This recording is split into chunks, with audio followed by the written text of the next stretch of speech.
और इमरान खान साहब अगर अच्छे बच्चे बने रहे, जिस तरह वो इस वक्त बिहेव कर रहे हैं और जिम्मेदारी का मुजाहरा कर रहे हैं कुछ दिनों से, वो करते रहे। मैं ये गंडापुर की बड़के बुड़के 9 नवंबर वाली इधर उधर उनको अहमियत नहीं देता।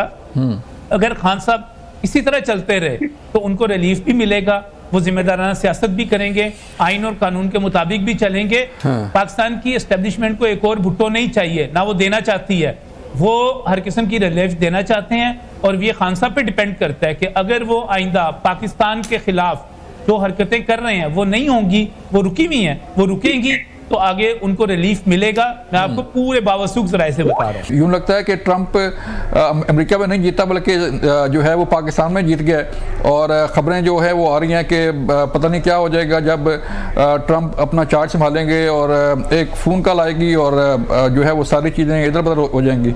क्या लगता है सर?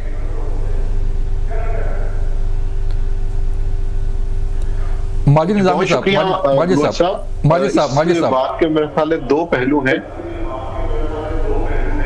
जी। इस बात के 2 पहलू हैं। पहला पहलू तो ये है कि ये सारी बहस इस चीज की निशानदही करती है कि पाकिस्तान का अदालती निज़ाम और सियासी निज़ाम किस कदर कमजोर है। उसकी शफाफियत पर और उसकी गैर जानिबदारी पर बहुत सवालिया निशानात हैं। इसलिए लोग किसी भी अहम मौके पर गैर मुल्की ताकतों की तरफ देखना शुरू कर देते हैं। ठीक है, माजी में कई मरतबा उनकी जानिब से अहम किरदार भी अदा किया गया। और दूसरा इसका पहलू ये है कि जिसमें तहरीक इंसाफ ने जो एक बयानिया अपनाया था, जिसमें उन्होंने एक साइफर लहराया और ये फिर कहा कि अमेरिका हमें निकालने के दरपे है, और मौजूदा पाकिस्तानी रियासत के अहदेदारान ने उसमें सहूलतकारी की और हमें निकाला, और उनका ये एक बहुत बड़ा इल्जाम था। उसके बाद उन्होंने इसके ऊपर एक प्रॉपर कैंपेन भी की। ठीक है, अब उससे निकलते हुए अगर वो इस तरह की कोई तवक्को रखते हैं तो ये फिर एक तरह का उनका यू टर्न होगा, जिसके लिए वो पहले भी खासे मशहूर हैं कि तहरीक इंसाफ इस हवाले से अब जो जस्टिफिकेशन दे रही है वो एक जमाने में पीडीएम के रहनुमा भी दिया करते थे, और वो जस्टिफिकेशन ये होती थी कि प्रोजेक्ट इमरान जिन्होंने शुरू किया है वही इसको खत्म करेंगे। तो अब तहरीक इंसाफ की जानिब से भी ये कहा जा रहा है कि अगर अमेरिका ने निकाला था तो अब दोबारा अमेरिका ही उन्हें जेल से बाहर निकालेगा। मैं समझता हूँ कि ये कंट्राडिक्शन बिल्कुल मौजूद है, और इस कंट्राडिक्शन से ऊपर निकलते हुए अगर हम ये सोचें फिर ये रियासत के निज़ाम पे, इसके इदारों पे एक सवालिया निशान है कि यहाँ पे ये इसकी कमजोरी की अलामत को जाहिर करता है कि लोग ये समझते हैं, उनमें ये शऊर है कि बहरहाल बाहर से आने वाले टेलीफोन कॉल्स, अहकामात, मीटिंग्स इतनी अहम होती हैं कि पाकिस्तान की अदालतें और पाकिस्तान के इदारे उस पर। माजिद भाई, ये हमारे निज़ाम की कमजोरी है या हमारे आप कह लें कि ईमान की कमजोरी है, या हमारे जो माइंड सेट है वो इसके अंदर ये कबूल कर चुका है कि बस जो भी वाकया हो, चाहे वो अमेरिका में हो, चाहे ऑस्ट्रेलिया में हो, चाहे यहाँ भी हो, जो भी हो, तो हम कहते हैं कि पाकिस्तान पे बड़ा असर पड़ेगा।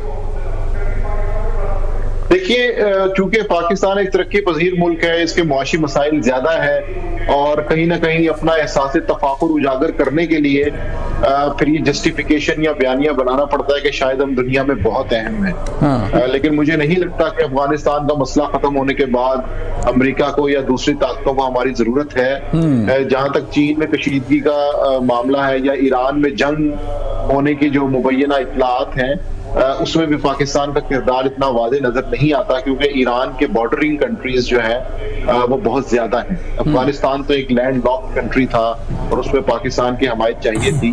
तो इसलिए मौजूदा हालात में मुझे ऐसा नहीं लगता कि पाकिस्तान किसी ऐसी पोजीशन में मौजूद है कि वो अमेरिका पर दबाव डाल के अपने मुतालबात मनवा सके, बल्कि पाकिस्तान इस वक्त एक रिसीविंग एंड पे है। चलें, फैसल चोई साहब आप फरमाइएगा सर कि खबरें आ रही हैं कि जुल्फी बुखारी साहब जो है वो कह रहे हैं कि मुलाकात करूंगा ट्रंप इंतजामिया से या फैमिली मेम्बर से, तो कोई तवक्को है कोई, ये जो खबरें चल रही हैं कि वाकई कुछ ऐसा हो जाएगा कि जो है वो ट्रंप अपना चार्ज संभालते ही कुछ ऐसा करेंगे कि तहरीक इंसाफ के बानी चेयरमैन साहब जो है वो रिहा हो जाएंगे?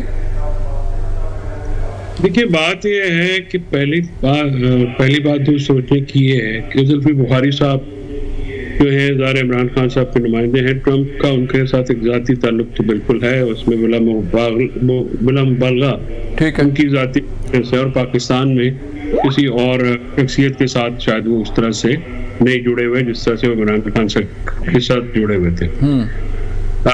बाकी बात ये कहना तो कबल अज वक्त होगा। मैं समझता हूँ कि हमारे सोशल मीडिया पे हैजान का जो पहलू है वो सिर्फ एक तो आपने उजागर कर दिया, लेकिन जो परेशानी है यानी पुरानी ट्वीट्स डिलीट करना, वो भी तो एक मजहर है या उसका एक एग्जीबिशन है। तो गुजारिश ये है कि देखिए अभी अमेरिका का जो सदर होता है उसके पास इंटरनेशनल एजेंडाज बहुत होते हैं। इंटरनेशनल में सबसे पहले रशिया यूक्रेन वॉर है, जो कि जाहिर है जो यूक्रेन के पीछे जो है वो सारा अमेरिकन हैं और अमेरिकन वो वॉर लड़ना चाहते हैं। ट्रम्प एंटी वॉर है और वो बिजनेस ओरिएंटेड है। वो कोई भी जो बिजनेस करता है बंदा वो वॉर के हक में नहीं होता। दूसरा जो बड़ा कॉन्फ्लिक्ट इस वक्त मिडिल ईस्ट में चल रहा है वो इसराइल फलस्तीन का है, उसका रेजोल्यूशन जो है वो इम्पोर्टेंट है। क्योंकि अगर पाकिस्तान जो है एज ए कंट्री, देखिए कुछ बातें तो जावेद भाई आपको ये माननी पड़ेंगी कि पाकिस्तान सफारती तन्हाई का शिकार तो बिल्कुल है। है उसके बाद वो हुआ, लेकिन उसका जो चाइना के साथ अभी फ्यूड हुआ सागडार साहब का, वो देखिए उन्होंने जैसे किया और उसके बाद चाइनीज एम्बेसडर ने जवाब दिया, तो वो भी कोई कुछ नहीं है। अभी चाइनीज जो सिटीजन्स के ऊपर हमला होता है, आज फिर प्राइम मिनिस्टर जो है उनके एम्बेसी में गए हुए थे। तो एक उसके बाद ईरान और इंडिया और अफगानिस्तान के साथ हमारे जो ताल्लुकात हैं वो सब सामने हैं, वो कोई इतने रोशन नहीं है। और मिडिल ईस्ट में जो हमारे दो बड़े दरीना साथी दो मुमालिक थे, सऊदी अरेबिया और यूएई, वहाँ से भी मामला जो हैं वो पीछे की तरफ है। और ये सफारती तन्हाई पीडीएम की जो पहला गवर्नमेंट थी बिलावल साहब दौर में हुई, और खासकर जब हम वेस्टर्न बॉर्डर पे जब तालिबान की हुकूमत वहाँ पे आई, तालिबान पाकिस्तान के फ्रेंडली हुकूमत थी। उससे पहले वाली हुकूमत तो जाहिर है वो पाकिस्तान की फ्रेंडली हुकूमत नहीं थी, वो तो बिल्कुल एंटी पाकिस्तान थे।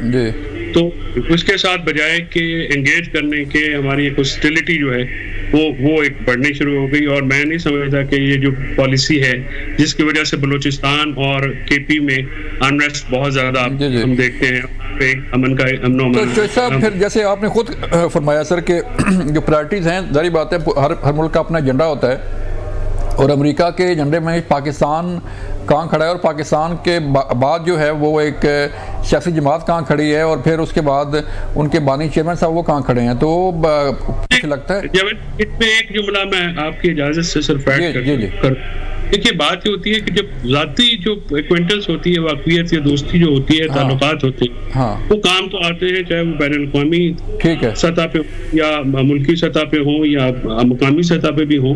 तो उनमें उनकी एक जाहिर है जो उनके साथ एक बात है, लेकिन अब उसको ये कहना कि जी वो आएंगे और आते ही पहला काम ये करेंगे या दूसरा काम ये करेंगे, तीसरा काम ये करेंगे, अब और हुकूमत की तरफ से फिर उसके ऊपर रिएक्शन देना, जो देखिए अपोजिशन का तो काम होता है, वो तो इस तरह की बातें करते हैं, जाहिर है उनको अपने वर्कर्स को भी गैल्वेनाइज करना है, उनको भी हौसला देना है। यहाँ पे जो पैनिक है गवर्नमेंट की लाइंस में या गवर्नमेंट के रैंक्स में, वो जो है बड़ा एक मानी खेस है। दूसरा अभी निजामी साहब बात कर रहे थे, तो इसमें तो कोई शक की बात नहीं है, पाकिस्तान के रियासती इदारे जो हैं वो हमेशा से कमजोर हैं, और अभी तो ये जिस तरह की तरमीमें और कानून साजी की गई है, तो उसमें पाकिस्तान में तो इदारों को जानबूझ के 1 by 1, चाहे वो एग्जीक्यूटिव के इदारे, पुलिस हो, FIA हो, अदालतें हो या दूसरे इदारे हो, तो खत्म एक मिशन के जरिए खत्म किया जाए। ठीक है नजम भाई, आप सर बताइएगा कि जो जुल्फी बुखारी के मुतालिक खबरें आ रही हैं कि वो रब्ता करेंगे उनसे और जो है वो लॉबिंग करेंगे।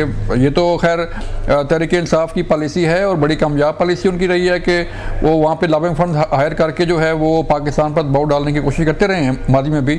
तो क्या पॉसिबल है कि जुल्फी बुखारी या कोई लॉबिंग फंड जो है वो इस हद तक जो है वो अपना इन्फ्लुएंस रखे या रब्ता करे कि प्रेसिडेंट ऑफ अमेरिका तक वो जा पहुँचे और फिर वो उनकी मान के कोई पाकिस्तान से बातचीत करें? कोई देखें बलोच भाई, बड़ी वाज़ेह सीधी बात है, हमारे कुछ दोस्तों को ट्रक की एक बत्ती चाहिए होती है, हर थोड़े दिनों के बाद एक कोई ना कोई यूट्यूबर उठता है और कोई ना कोई बड़कबाज उठता है, कोई ना कोई भाटी लवारी का मजमेबाज उठता है, एक नई जो है वो कोई पुड़िया बेचना शुरू कर देता है। ये ताज़ा तरीन पुड़िया जो बेची जा रही है वो यही है कि ट्रंप आएगा, इमरान को बाहर लाएगा और उसके बाद उसको वज़ीर आज़म बनवाएगा। ये कोई इतना आसान काम नहीं है, ना ट्रंप इस काम के लिए आया है। मैं अमेरिका में जितने हमारे दोस्त फवाद साहब समेत जितने लोग थे उनसे मेरी बड़ी डिटेल डिस्कशन हुई। आप यकीन कीजिए वहां पर ऐसी कोई चीज डिस्कस ही नहीं हो रही, बात ही नहीं हो रही कि आप इसको अहमियत दें किसी किस्म की। और हमें हर थोड़े दिनों के बाद ट्रक की एक बत्ती के पीछे लगा दिया जाता है। पहले ये था कि जस्टिस मंसूर आ रहे हैं, वो इलेक्शन का ऑडिट करेंगे और उसके बाद सारी की सारी हुकूमत घर चली जाएगी।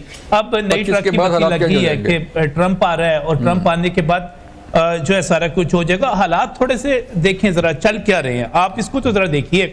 हालात ये चल रहे हैं कि हुकूमत ने आईनी तरमीम करवानी थी, उसने आईनी तरमीम 2/3 अक्सरियत से करवा ली।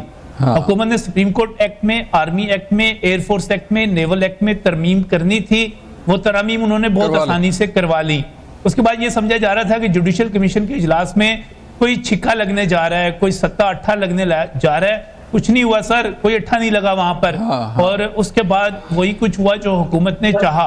हुकूमत इस वक्त बहुत मजबूत है और कोई ऐसी चीज, कोई ऐसी बात जिस पर आप ये कहें कि कोई बहुत बड़ा इंकलाब, मुझे बताएं ना आप। जुल्फी बुखारी साहब मिलना चाहते हैं, मिल लें। मिल सकते हैं तो जरूर मिले। इससे पहले उन्होंने कोशिश की कि IMF का पैकेज रुकवा दें। बड़ा आसान काम था, बड़े तहफुजात बयान किए जा सकते थे, बहुत कुछ किया जा सकता था, रुकवा सके। वर्ल्ड बैंक के सामने मुजाहरे किए, क्या कर लिया सर इन्होंने। इसके बाद जब ये बात करते हैं अब मौजूदा सूरत हाल के हवाले से, तो अब भी कुछ नहीं होने वाला। आप जो इस वक्त सबसे ज्यादा एक्टिव बंदा है वहां पर डॉक्टर साजिद तारड़ की बात कर रहा हूं, आप जरा उनके इंटरव्यू सुने। आप वो सोशल मीडिया इन्फ्लुएंसर भी हैं, उनकी बातें सुने। वो कह रहे हैं कि क्या कोई रियासत इतनी वल्नरेबल हो सकती है। और मुझे तो ये लग रहा है कि किसी और गांव में कोई चौधरी बना है और किसी और दूर दराज के गांव के मरासी जो हैं वो सारे के सारे धमाले डाल रहे हैं, नाच रहे हैं कि जनाब कमाल हो गया, फलां जगह पे वो चौधरी बन गया। और इसी किस्म की उम्मीदें हसीना वाजिद के हामी लेके बैठे हुए हैं बांग्लादेश में। इसी किस्म की उम्मीदें तुर्की में गोलन के हामी लेके बैठे हुए हैं। क्या करेंगे ट्रंप साहब आके? पूरी दुनिया में अपनी हुकूमतें कायम कराना शुरू कर देंगे। अजीब बच्चों वाली अहमकाना सी बातें हम करते रहते हैं। और रही पाकिस्तान की बात, सर पाकिस्तान इतना कमजोर मुल्क नहीं है कि आप उसको डिक्टेशन देंगे, आप उसको हुक्म देंगे, एक टेलीफोन करेंगे और वो कहेंगे यस सर, दरवाजा खुलने लगा है। ना अमेरिका ने यहाँ पर अपनी फौजें भेजनी है कि अडियाला जेल का दरवाजा तोड़ के किसी को बाहर निकालें, ना यहाँ पर कुछ और होना है। मैं आखिरी बात आपको मैं बड़े यकीन के साथ आपको बता दूं, मामला इसी तरह चलने हैं। और इमरान खान साहब अगर अच्छे बच्चे बने रहे, जिस तरह वो इस वक्त बिहेव कर रहे हैं और जिम्मेदारी का मुजाहरा कर रहे हैं कुछ दिनों से, वो करते रहे। मैं ये गंडापुर की बड़के बुड़के 9 नवंबर वाली इधर उधर उनको अहमियत नहीं देता। अगर खान साहब इसी तरह चलते रहे तो उनको रिलीफ भी मिलेगा, वो जिम्मेदाराना सियासत भी करेंगे, आइन और कानून के मुताबिक भी चलेंगे। पाकिस्तान की एस्टेब्लिशमेंट को एक और भुट्टो नहीं चाहिए, ना वो देना चाहती है। वो हर किस्म की रिलीफ देना चाहते हैं और ये खान साहब पे डिपेंड करता है कि अगर वो आइंदा पाकिस्तान के खिलाफ जो हरकतें कर रहे हैं वो नहीं होंगी, वो रुकी हुई हैं, वो रुकेंगी, तो आगे उनको रिलीफ मिलेगा। मैं आपको पूरे बावसूख जराए से बता रहा हूँ।